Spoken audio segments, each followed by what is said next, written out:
You, John Fitzgerald Kennedy, do solemnly swear I, John Fitzgerald Kennedy, do solemnly swear that you will faithfully execute the office of President of the United States that I will faithfully execute the office of President of the United States and will, to the best of your ability, and will, to the best of my ability, preserve, protect, and defend the Constitution of the United States. preserve, protect, and defend the Constitution of the United States. So help you God. So help me God.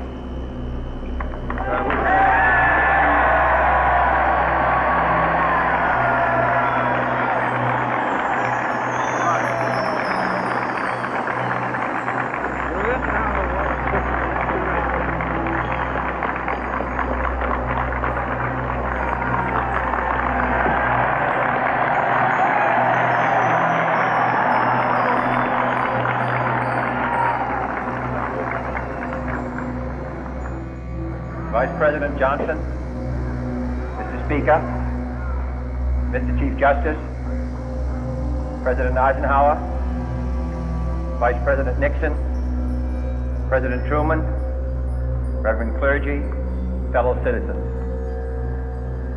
We observe today not a victory of party, but a celebration of freedom, symbolizing an end as well as a beginning, signifying renewal as well as change.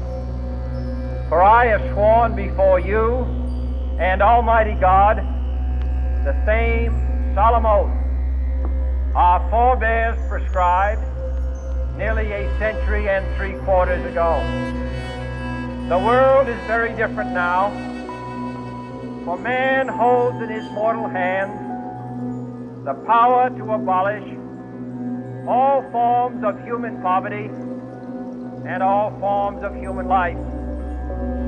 And yet the same revolutionary beliefs for which our forebears fought are still at issue around the globe.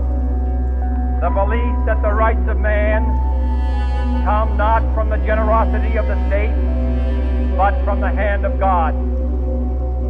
We dare not forget today that we are the heirs of that first revolution. Let the word go forth from this time and place to friend and foe alike that the torch has been passed to a new generation of Americans born in this century, tempered by war, disciplined by a hard and bitter peace, proud of our ancient heritage, and unwilling to witness or permit the slow undoing of those human rights to which this nation has always been committed and to which we are committed today at home and around the world.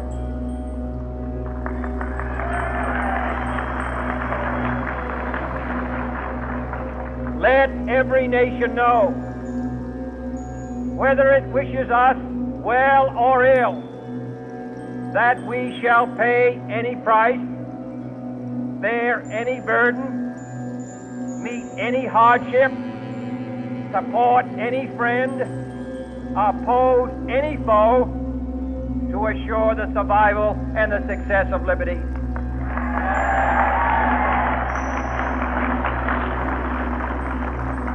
This much we pledge and more. To those old allies whose cultural and spiritual origins we share, we pledge the loyalty of faithful friends. United, there is little we cannot do in a host of cooperative ventures. Divided, there is little we can do, for we dare not meet a powerful challenge at odds and split asunder.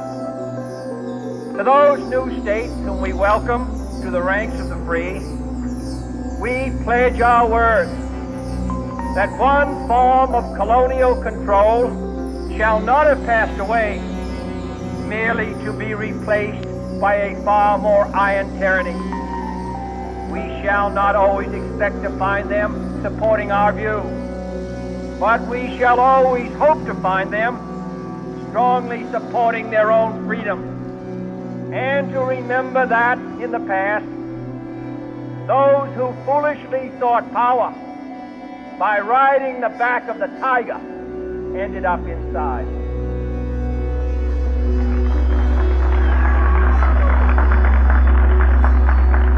To those people in the huts and villages of half the globe, struggling to break the bonds of mass misery, we pledge our best efforts to help them help themselves. For whatever period is required, not because the communists may be doing it, not because we seek their votes, but because it is right. If a free society cannot help the many who are poor, it cannot save the few who are rich.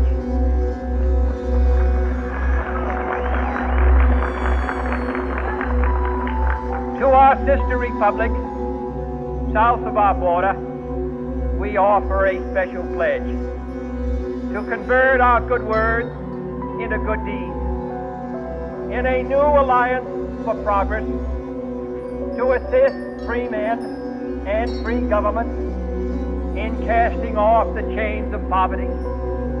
But this peaceful revolution of hope cannot become the prey of hostile powers. Let all our neighbors know that we shall join with them to oppose aggression or subversion anywhere in the Americas. And let every other power know that this hemisphere intends to remain the master of its own house.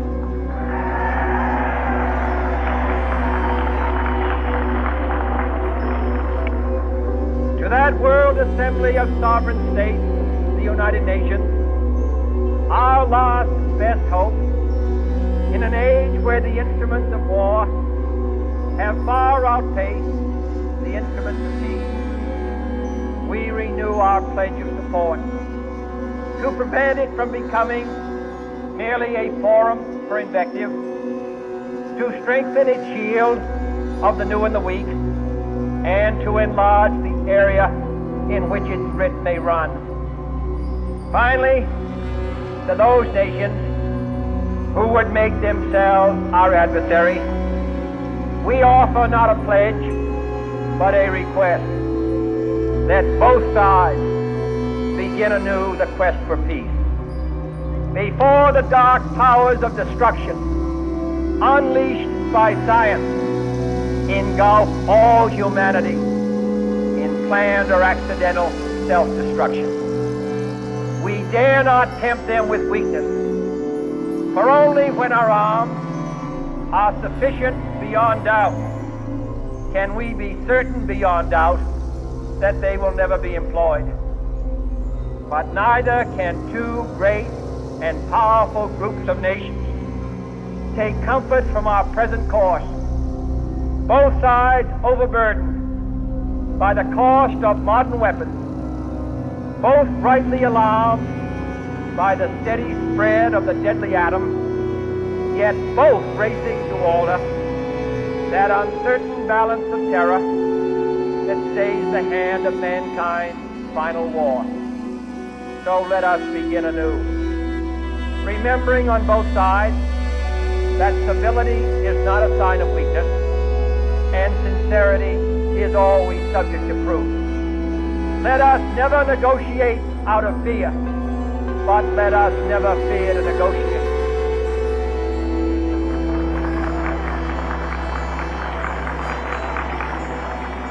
Let both sides explore what problems unite us, instead of belaboring those problems which divide us.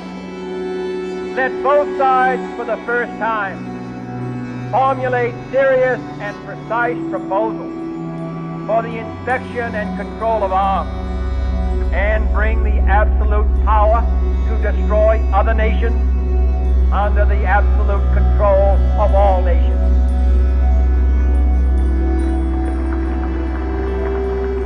Let both sides seek to invoke the wonders of science instead of its terrors. Together, let us explore the stars, conquer the desert, eradicate disease, tap the ocean depths, and encourage the arts and commerce.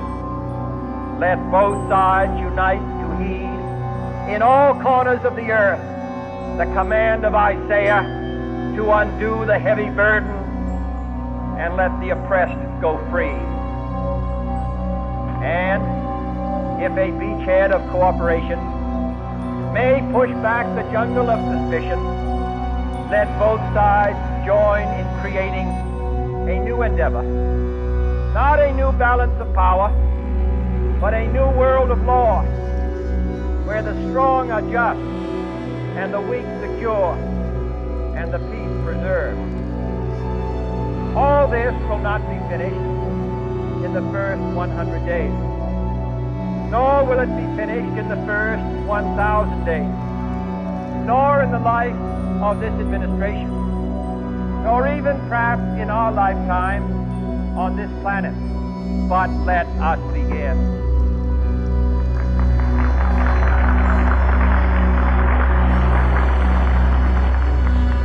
In your hands, my fellow citizens, more than mine, will rest the final success or failure of our cause. Since this country was founded, each generation of Americans has been summoned to give testimony to its national loyalty. The graves of young Americans who answered the call to service around the globe. Now the trumpet summons us again, not as a call to bear arms, though arms we need, not as a call to battle, though in battle we are, but a call to bear the burden of a long twilight struggle, year in and year out, rejoicing in hope, patient in tribulation, a struggle against the common enemies of man, tyranny, poverty, disease, and war itself. Can we forge against these enemies a grand and global alliance, north and south, east and west, that can assure a more fruitful life for all mankind? Will you join in that historic effort?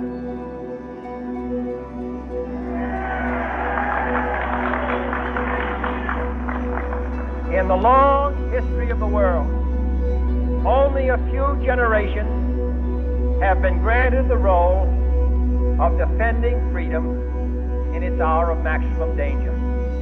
I do not shrink from this responsibility. I welcome it.